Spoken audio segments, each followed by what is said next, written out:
Hey there, you DC fans, and welcome if you are new. I'm Mantis, and today, ready to get into Absolute Flash issue number 11. Let's check it out.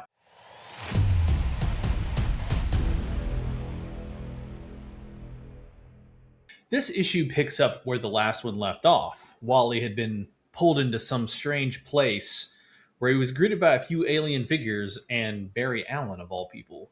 And Barry welcomes Wally home. But where is home exactly? Place is kind of freaky looking, and Wally doesn't look like the others there. He kind of looks alive. But Barry and the aliens look like they're ghosts or something. And the aliens speak in different languages, but Barry kind of seems to understand them, not fully. And that's when Wally asks Barry, like, where the hell are they? Barry informs him that they call it Still Point. It's the eye of a never ending storm. The energy surrounding them is where Wally's power comes from, an energy made of life itself. And this red light was there at the beginning of time. Some call it God, and Still Point is at the center of everything. Now, Wally, and along with me, is pretty confused because that explains not a whole lot of what's going on currently. Is Barry alive or is Wally dead? And how can he get back? Flush, the fish scientist there, says something, but still speaking in another language. Nalek, the other alien, looks more human like. Both have discovered Still Point before Barry did, and like Barry, didn't survive the journey. Since their bodies were destroyed, they can't leave, and their souls, for lack of a better term, are anchored there. Wally, however, still has his body, so there is some hope he can still escape. Back to Fort Fox, and we see the monster that came through the doorway as Wally was entering. Eleanor believes it to be her grandfather, the one who seeked this energy and started the research initially to open the doorway, eventually getting pulled in along with Jay Garrick as he was trying to stop him. Eobard screams, "Only one," aloud as he slams the ground, releasing a wave of red energy. And Jesse makes a protection bubble, thankfully, to keep Eleanor and her safe. But they can't just sit there. They need to get out of there and quickly. And Grodd had already kind of figured that out. He was hightailing it out of there. Thankfully, though, the rogues, as we saw previously issued, that made it to the facility, and they made it into the facility, actually, while, they're trying to keep it non-lethal per Snart, but Digger finds that really hard to do as they get some pushback from the armed guards. But they do get past them. That's when Digger sends in his boomerang, but notices the people in the facility, they're not attacking anymore. And instead, they're trying to get out. Not to mention, how are they going to find Wally and Colonel West in this maze of a fort? So Lisa offers to do a recon sweep, but Snart kind of knocks that down and suggests, smartfully, using Digger's boomerang as a scout and map the way to the lab. So Digger does send his drone out, and he pilots that boomerang down the hallways, trying to find Barry's lab. And along the way, he spots Grodd. At first, assuming he's trying to attack his drone, but they quickly realize, just like everyone else, Grodd is just trying to get away as well. Just as the drone, though, makes it to the lab, it was taken out by some energy from Eobard.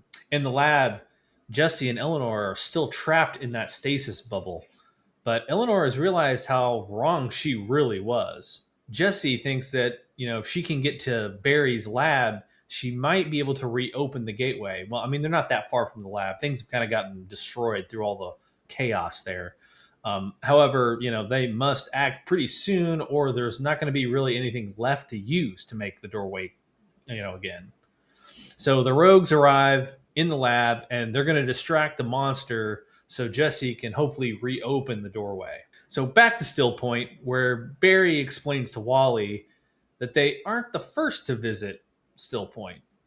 But like Wally, Thawne and Garrick were changed and not killed, or at least not right away, as they stumble upon the body of Jay Garrick, who eventually succumbed.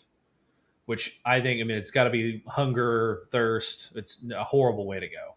Barry then leads the group to a dark spot, a spot that Jay must have resisted, but Thawne couldn't. Thawne entered the hole of dark energy and became that monster. Barry explains that Schwarzschild provided the first exact solution to Einstein's gravitational field, but later contracted an autoimmune disease on the front lines of World War One. More importantly, his work predicted black holes. Is that what is down in that pit? Well, there is a cost to everything, including power, and Thawne paid for it dearly.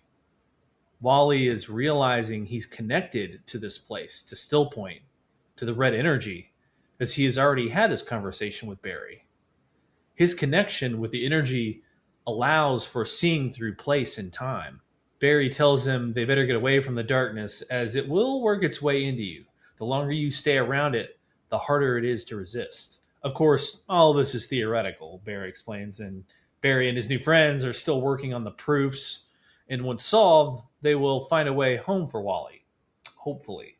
Of course, it makes it difficult since they can't really communicate with each other due to the language barrier, and sadly, they can't leave since their bodies were destroyed. Now they are a part of the red energy, and Still Point is their new home. Wally starts to wonder, what if they can't figure it out? What if he ends up like Jay? Or worse, what if he ends up like Thawne? Back at Fort Fox Research Labs, Rudy is still restrained, but because things seem to be getting out of hand and his guards are thinking of leaving, wouldn't it be nice if they unbound him before fleeing like little rats? So, yeah, they do end up releasing him, and Rudy is free and he's running the halls looking for Wally, but he finds Lisa instead. They both look at the monster that Thawne has become through the window, and definitely a major problem. But fearing Wally is in the fight, he decides to leave Lisa and runs right into the room searching for him. First seeing Snart, he asks where Wally is, and Snart says he's MIA. And, of course, filled him in on that Jesse had double-crossed him. But there's more immediate concerns with Thawne. Hell, I mean, even Jesse knows how bad things are at this point. She's in there trying to find a way to open the doorway again to get Eobard out of here. So Lisa, following in after Rudy, tells her brother to get out of there as she speeds toward Thawne, just to try and leave time for everyone to escape, or maybe best possible outcome. Jesse works to repair the gate. Lisa does do a decent job of distraction, but will it be enough? Trying to escape the grasp of Thawne at this point, Lisa's legs do get destroyed.